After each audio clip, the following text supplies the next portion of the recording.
안식일과 또 광복 70주년을 맞이한 여러분들을 진심으로 축하합니다.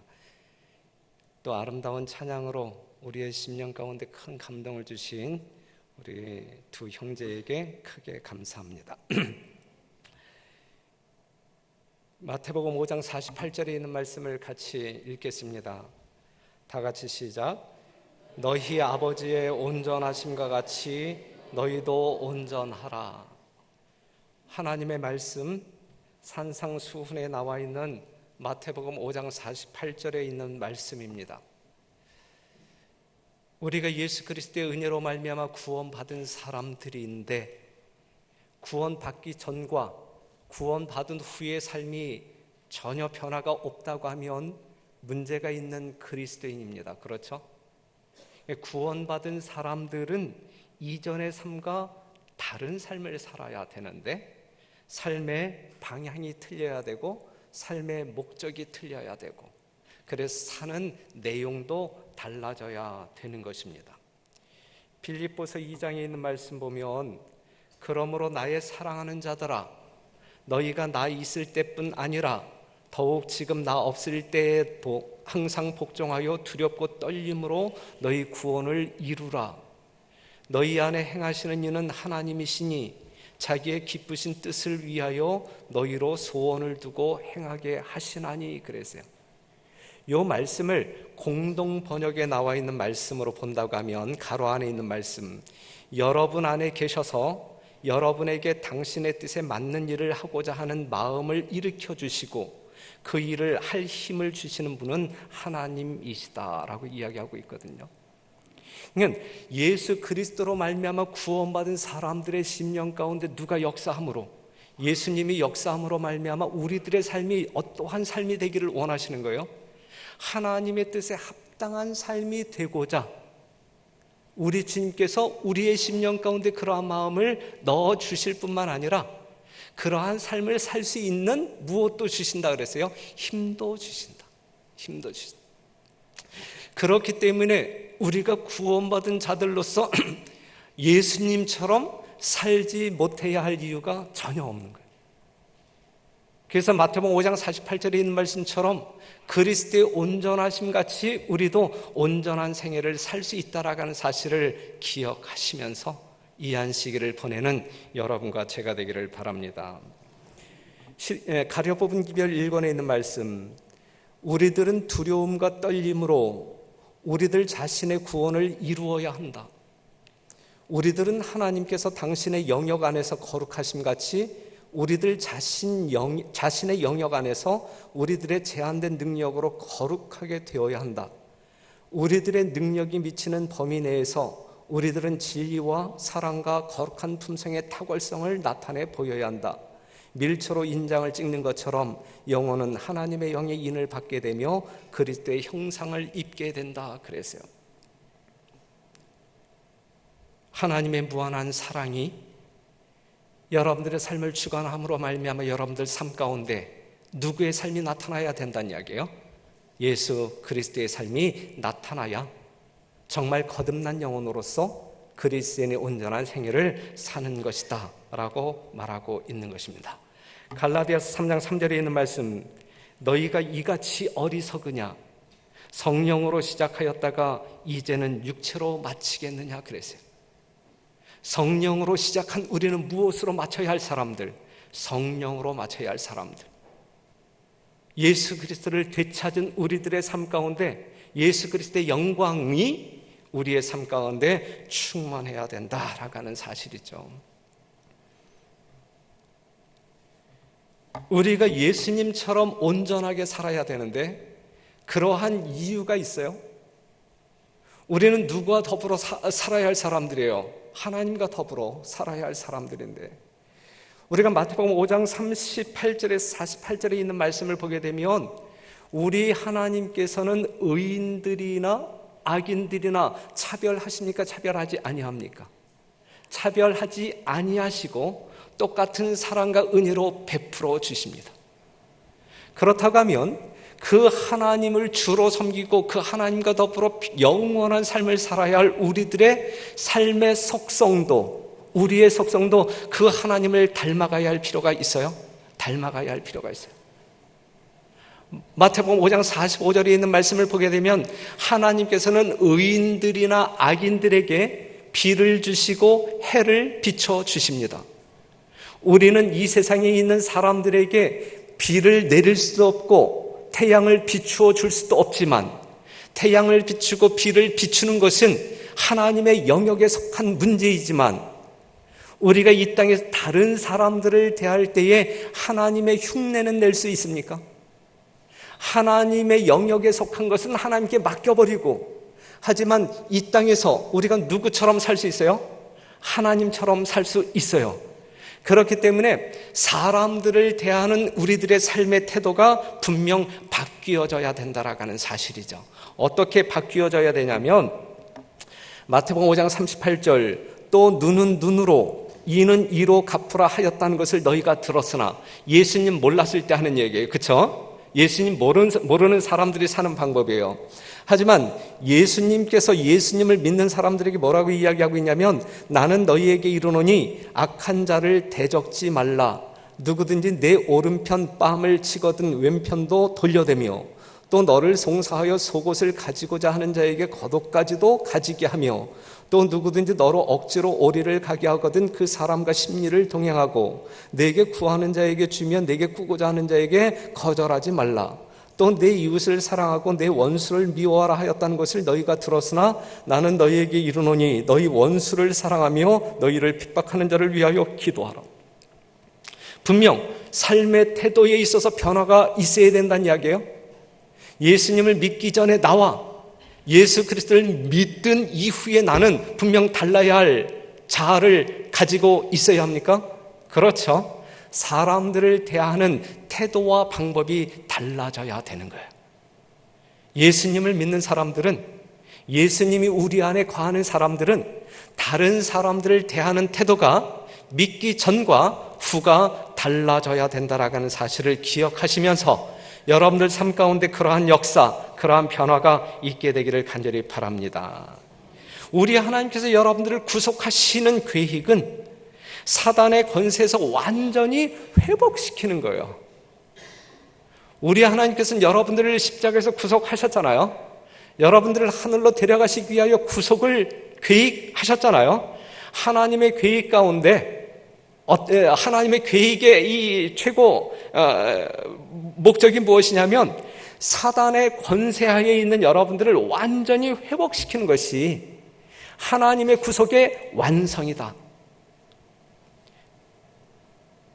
그래서 예수님께서는 예수님께 겸비한 영혼들에게는 죄를 분리시켜 주신다. 죄와 상관없이 살게 역사하신다라고 하는 사실이죠. 어떻게 하냐면, 회개하는 심령들에게 성령을 부어주심으로 말미암아 죄의 유혹으로부터 견디고 승리할 수 있는 능력을 주심으로 그 일을 가능케 하신다라고 하는 사실이죠. 성령 없이는 우리가 죄로부터, 사단의 권세로부터 우리가 완전히 헤어나올 수 없는 불가능의 사람들이지만, 우리가 겸비한 심령으로 그리스도의 의를 구하고 능력을 구하는 사람들에게는 성령을 부어주심으로 말미암아 그 성령의 능력이 우리를 유혹하는 죄로부터 보호하신다. 그래서 죄 없는 생애를 사실 수 있도록 우리 하나님께서 지켜 보호해 주신다라고 하는 사실이죠. 그렇기 때문에 우리가 결코 핑계할 수 없는 것 중에 하나가 무엇이냐면, 유혹자의 유혹이 너무 강했기 때문에 어쩔 수 없이 내가 이러한 그릇된 행동을 했노라. 이러한 핑계는 결코 될 수가 없는 거예요. 우리가 어떠한 죄를 지었다 할지라도 하나님 앞에서 그 죄를 지을 수밖에 없는 핑계, 그 핑계를 대면서 우리 자신을 합리화시킬 수는 결코 없는 거예요. 그래서 하나님 심판대 앞에 나아가는 모든 사람들은 어떠한 일로도 핑계치 못할지니라 그랬어요. 왜냐하면 지금 이 순간에도 우리가 하나님의 능력을 구하는 사람들에게 분명 성령 하나님 부어주시고, 그러한 죄의 유혹으로부터, 그것이 아무리 강한 유혹이라 할지라도 우리를 지켜낼 수 있는, 우리가 승리를 경험할 수 있도록 우리 주님은 역사하시기 때문에 그렇습니다. 그래서 그리스도인의 진정한 품성의 이상은 누구의 이상이어야, 누구의 품성이어야 되냐면 그리스도와 같이 되는 것입니다. 아셨어요? 지금 여러분들이 상당히 아주 세상 사람들과 비교할 때에, 또한 다른 재림교인들과 비교할 때에 결코 쫓아올 수 없는 아주 탁월한 높은 수준의 품성을 소유한 백성들이지만, 성도 여러분들이시지만, 그럼에도 불구하고 우리들은 가야 할 길이 아직 멀어요. 왜냐하면 우리는 누구와 같은 사람이 되어야 하니까, 그리스도와 같은 품성을 소유해야 할 사람들이니까. 그렇죠?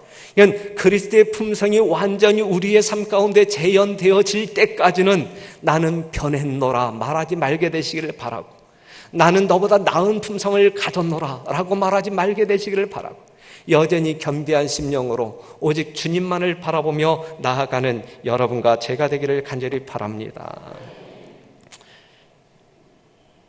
마태복음 6장 1절에 있는 말씀, 사람에게 보이려고 의를 행치 않도록 주의하라 그랬어요. 사람에게 보이려고 애쓰지 말라 이거예요. 그리스도인의 삶은 사람에게 보이려고 사는 것이 아니라 여전히 부족한, 죽을 수밖에 없는, 정말 여전히 악한 어떤 그 악습을 가지고 있는 우리들이 흠도 없고 점도 없는 예수님의 아름다운 품성을 동경하면서 그 품성을 담기 위하여 계속적으로 쫓아가는 사람들이죠. 우리는 하나님께 보여야 할 사람들이지 사람들에게 보이기 위하여 사는 인생이 결코 아니란 말이죠. 아시죠? 네, 분명히 그렇습니다. 우리가 예수를 믿기 전에는, 하나님의 자녀가 되기 전에는 다른 사람이 어떻게 보든지 상관없이 자기 욕심을 채우며 자기 중심으로 살아가죠.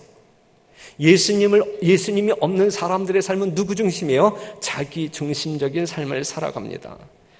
하지만 그리스도인이 된 다음에는 다른 사람들의 시선과 평판을 조금 의식합니까? 그래서 자기 중심적인 삶이 아니라 누구 중심적인 삶으로 조금 변하는 것 같아요. 타인 중심적인 삶으로 변하는 것 같아요.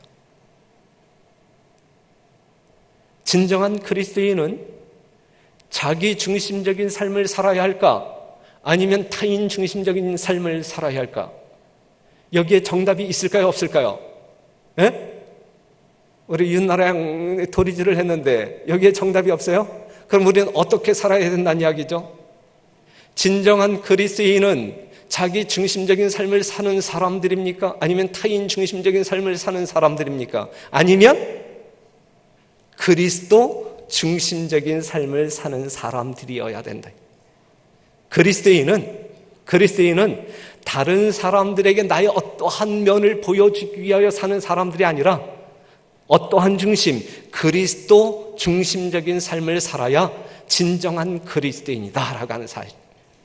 그런데 그리스도인 중심적인 삶을 살게 되면 결국 우리에게 나타나는 것은 타인 중심이에요, 자기 중심이에요. 타인 중심적인 삶을 살게 돼 있다 이것입니다.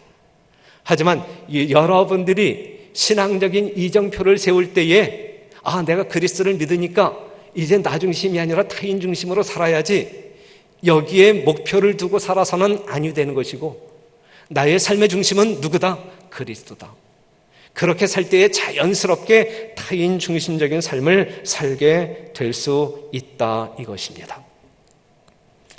우리가 다른 사람들과 관계하며 살게 될 때에 우리는 두 가지를 다른 사람들에게 보여줄 수 있는데, 첫째는 예절이라고 하는 것을 통해서, 예절. 그 다음에 위선이라고 하는 모습으로 다른 사람들에게 보여줄 수 있어요. 그렇다고 하면 예절은 뭐고 위선은 무엇일까? 예절이라고 하는 것은 다른 사람과의 관계에서 타인이 시각적으로, 감각적으로, 정서적으로 어색하거나 불편해하거나 불쾌하지 않도록 배려하는 최소한의 몸가짐이 예절이고, 말가짐이 예절이고, 마음가짐이 예절입니다. 다른 사람들이 불편해하고 불쾌한 행동이라든지 말이라든지 그렇게 보인다면 예절이 없는 사람이라고 말할 수 있어요.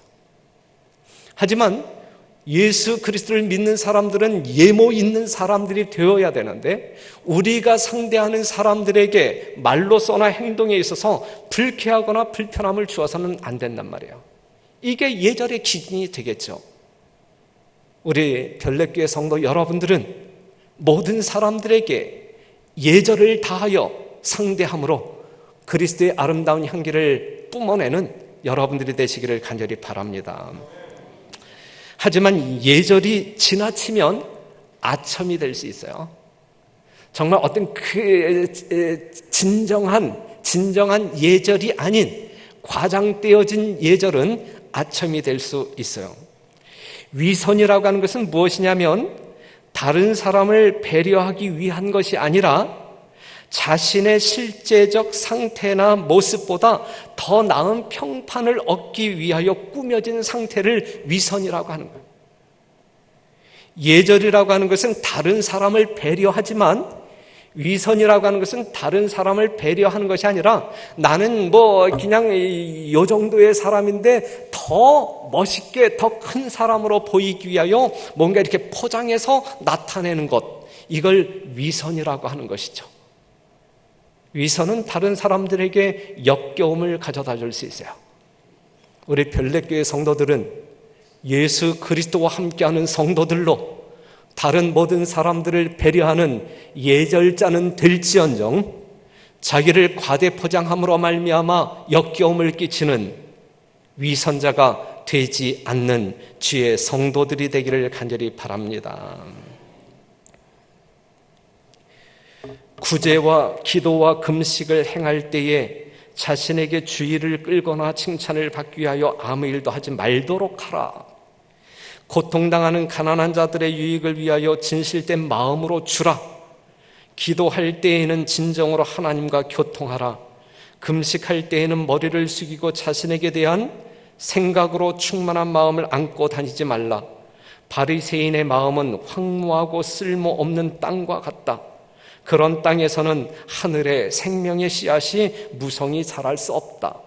즉 사람들에게 보이기 위한 신앙적인 종교적인 행복 가운데에는 하늘의 생명의 씨앗이 뭐 할 수 없다? 자랄 수 없다 이거예요. 여러분들이 무엇을 하든지, 여러분들이 하는 그 모든 것이 종교적인 행위일지라도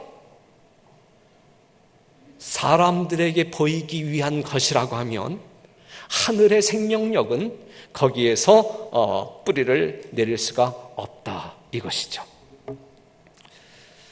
마태복음 6장 24절에 한 사람이 두 주인을 섬기지 못할 것이니라 그랬어요. 여기서 말하고 있는 두 주인은 누구와 누구를 이야기하고 있어요? 하나님과 재물을 이야기하고 있어요. 그렇다고 하면 여러분, 하나님과 재물은 상극인가?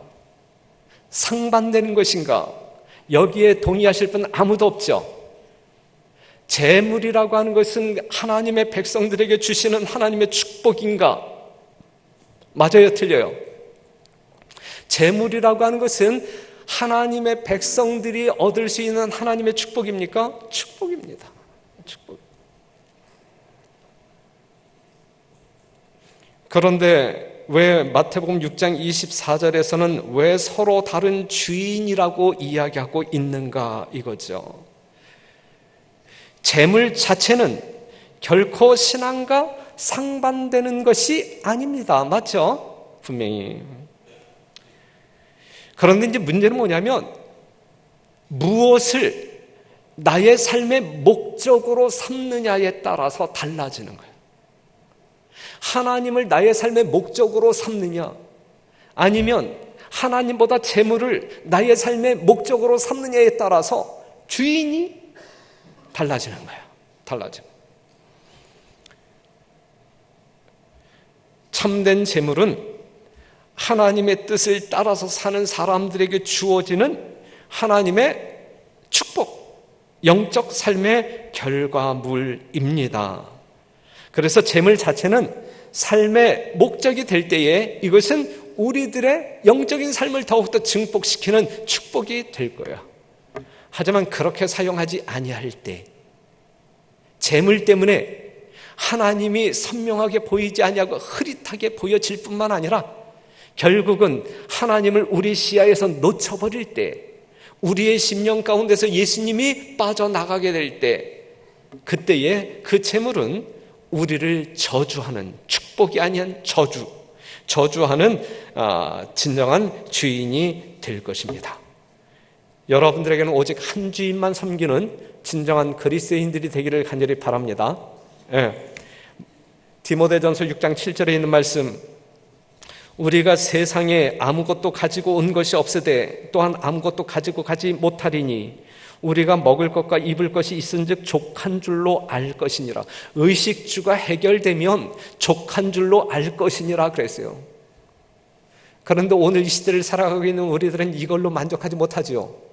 지금 굶고 사는 사람 아무도 없잖아요. 헐벗고 사는 사람들 아무도 없잖아요. 그럼에도 불구하고 우리는 정말 가난함을 느끼면서 더 벌기 위하여 이제 눈에 핏발이 서고, 정말 이 과로가 나를 죽이는 줄도 모르고 그냥 정신 모르게 뛰어다니지 않습니까?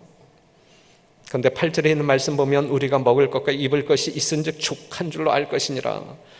부하로 자들은 시험과 올무와 여러 가지 어리석고 해로운 정욕에 떨어지나니 곧 사람으로 침륜과 멸망에 빠지게 하는 것이라.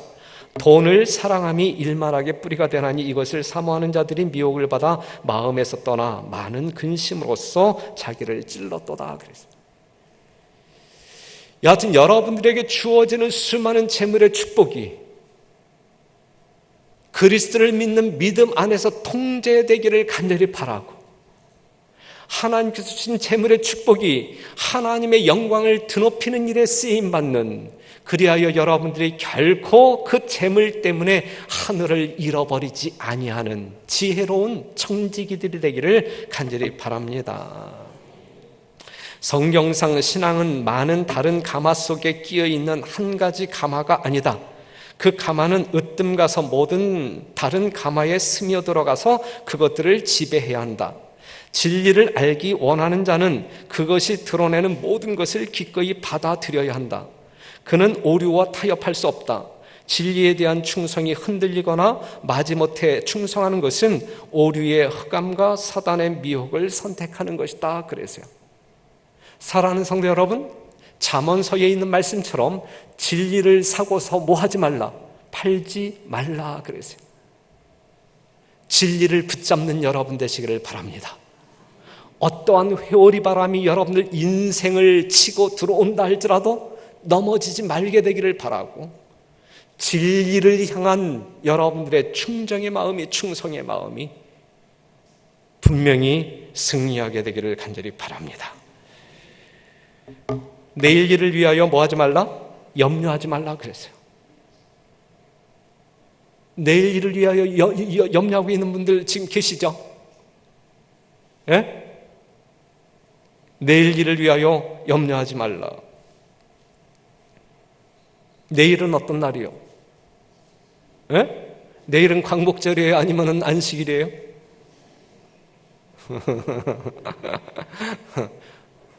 광복절 맞죠? 이 광복 70주년을 우리가 마음껏 경축해야 할 날입니다. 그렇죠? 그런데 우리가 죄로부터 구속받은 이 구속의 기념일 또한 우리가 귀히 여기고 존귀히 여겨야 할 것입니다. 우리 하나님께서는 믿는 사람들에게 염려를 하라고 합니까? 염려하지 말라고 합니까? 말라고요. 말라고. 왜 염려하지 말라고 그랬어요? 예? 왜 염려하지 말라고 그랬어요? 하나님을 믿는 사람들은 걱정하고 살 필요가 있어요, 없어요? 없어요? 왜요? 하나님을 믿는 사람들은 걱정할 필요가 없어요. 모든 것이 누구 안에서 해결되니까? 하나님 안에서 해결되니까. 우리가 하는 근심 걱정 가운데 80%는 일어날 수 없는 쓸데없는 걱정. 그래서 그걸 기우라고 하죠.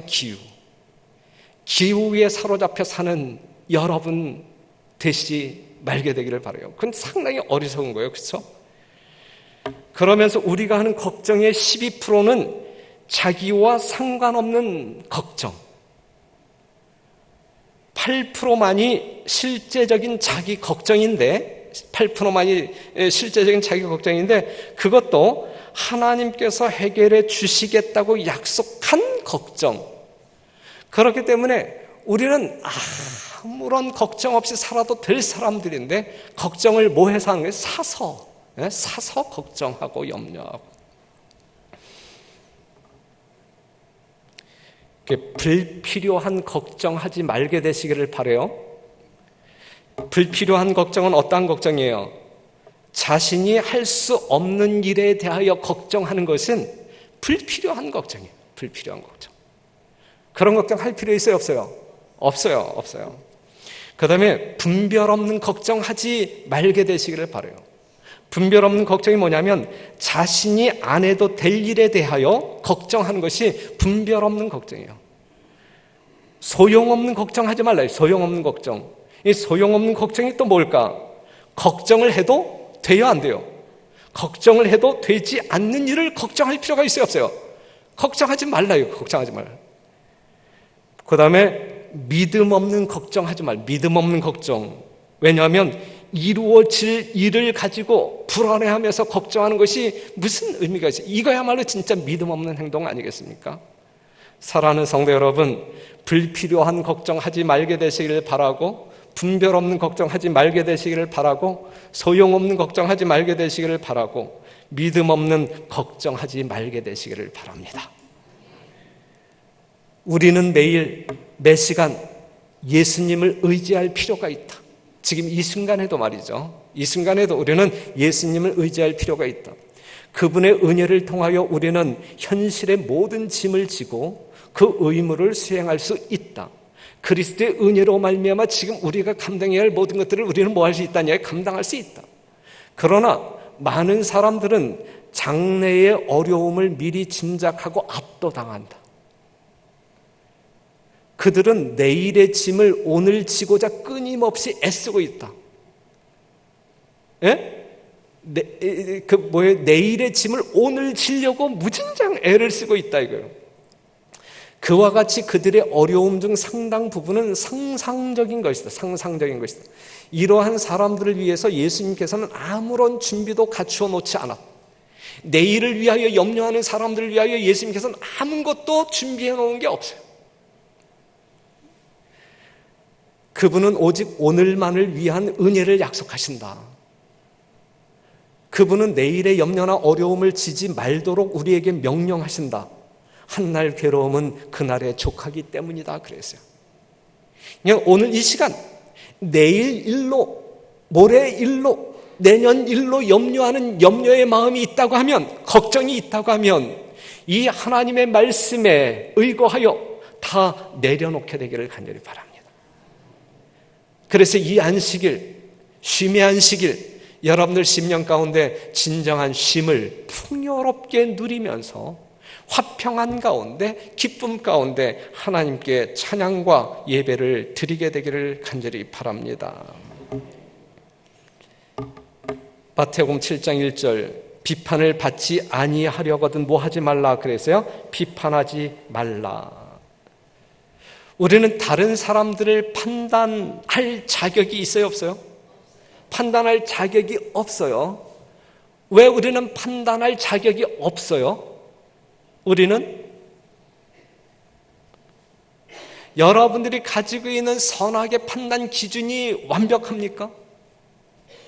그렇지 않죠.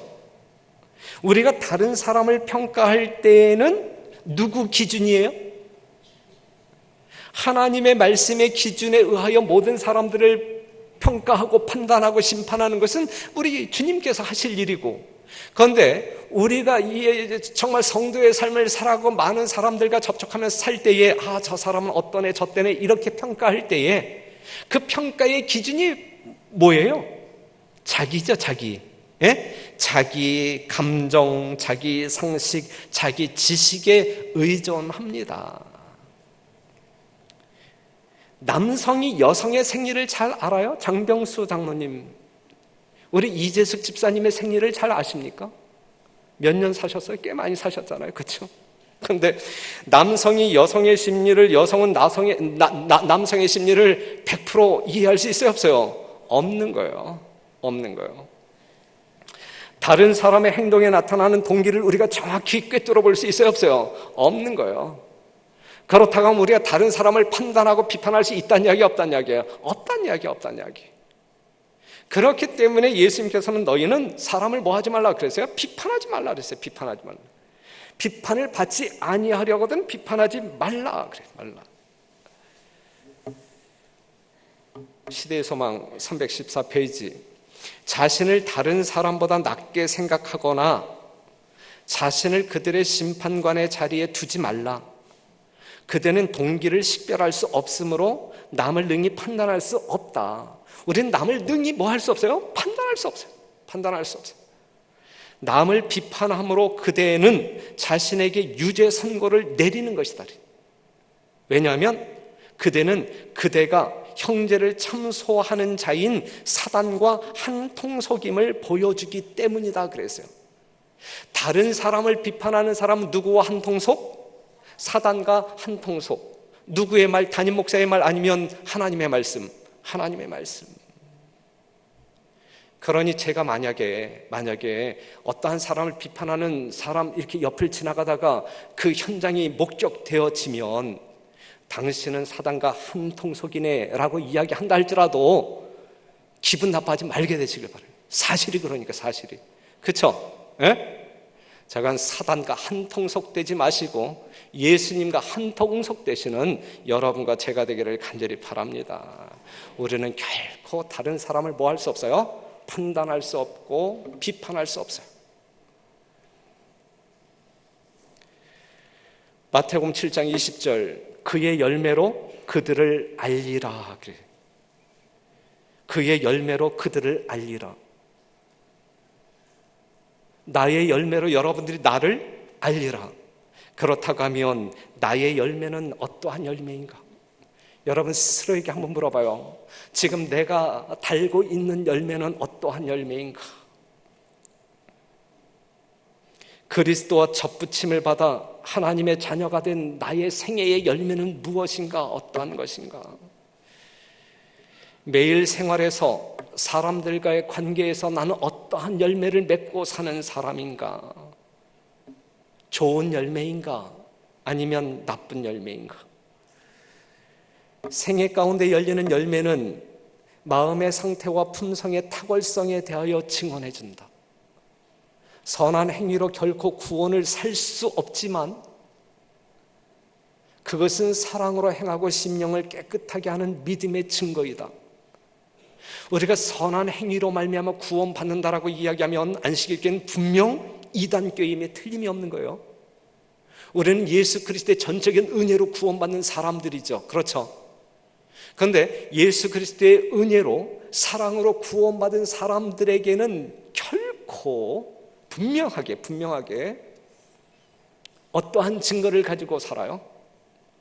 마음의 선한 증거, 그것이 우리의 삶의 열매로 맺혀져 나타나게 된다라고 하는 사실이죠. 그 다음에 있는 말씀, 그리고 영원한 상급은 우리의 공로 때문에 주어지는 것은 아니지만 그리스도의 은혜를 힘입어 행하여진 행위에 비례될 것이다 그랬어요.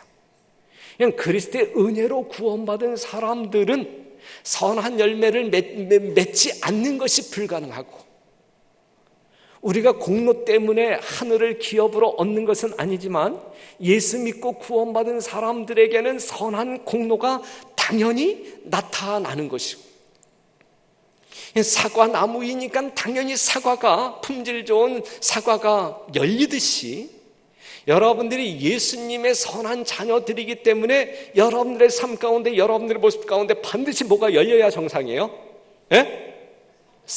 성령의 열매가 열려야 지극히 정상적인 살아있는 건강한 하늘에서 살기에 합당한 그리스도인이다라고 말할 수가 있는 것이거든요. 그의 열매로 그들을 알지라. 우리가 교회 다니면서 저 사람이 교인 맞아? 저 사람이 정말 안식일 교인 맞아? 안식일 교인 저렇게 살아? 저 사람이 별내 안식일 교회에 들락날락거리는데 별내 교회에도 저런 사람이 있어? 만약에 이러한 평판을 받는다라고 하면 이게 무슨 망신이겠습니까? 별내 교회의 대망신 아니겠습니까? 우린 그렇게 살아서는 안 될 사람들이잖아요. 그렇죠? 정말 재림 성도의 타이틀을 가지고 사는 사람들인데, 더더군다나 이 별내교회의 이름을 부착하고 사는 사람들인데 세상 사람들에게 욕이나 먹고 교인들끼리 그냥 싸우기나 하고, 그렇다고 하면 볼장 다 본 거죠. 볼장 다 본 거죠. 그들의 열매로 그들을 알리라. 우리의 언행을 통하여 다른 사람들은 예수님이 어떠한 존재인지를 알 수 있도록 해야 되는 거예요. 우리의 삶의 모습 속에서 우리는 누구의 열매를 가져야 할 사람들이니까? 예수님의 열매를 맺고 사는 사람들이니까. 그냥 누구든지 우리들의 모습을 보게 되면 아하, 예수님이 저렇게 생겼구나. 예수님의 마음은 저렇구나. 예수님께서는 저런 식으로 말하는구나. 이것을 이해할 수 있어야 된단 말이죠. 맞습니까? 틀립니까? 맞죠? 틀립니까? 틀리면 손 들어보세요. 맞다고 생각하시면 우리 모두가 그렇게 사는 일에 최선의 노력을 경주했으면 좋겠습니다. 그렇게 사는 것이 이 험난한 세상, 특별히 우리가 죄성을 가지고 죄의 성향을 가지고 사는 그러한 현 시점이기 때문에 쉽지 않죠. 그렇기 때문에 우리는 선악의 대쟁투를 매 순간 경험할 수밖에 없는 것이죠. 그럼에도 불구하고 우리는 꼭 승리를 쟁취해야 할 사람들, 그래서 구하는 자에게 좋은 것으로 주시는, 구하는 자에게 성령을 주시겠다 약속하신 우리 하늘 아버지께 그것 달라고 기도하면서 결국 그것으로 말미암아, 무엇으로 말미암아? 성령으로 말미암아 우리의 삶이 죄로부터 승리하고 하나님의 거룩한 품성을 드러내는 일에 성공하시는, 그리하여 참 그리스도인의 사명을 능히 감당하시는 여러분과 제가 되기를 간절히 바라면서 말씀 마치겠습니다.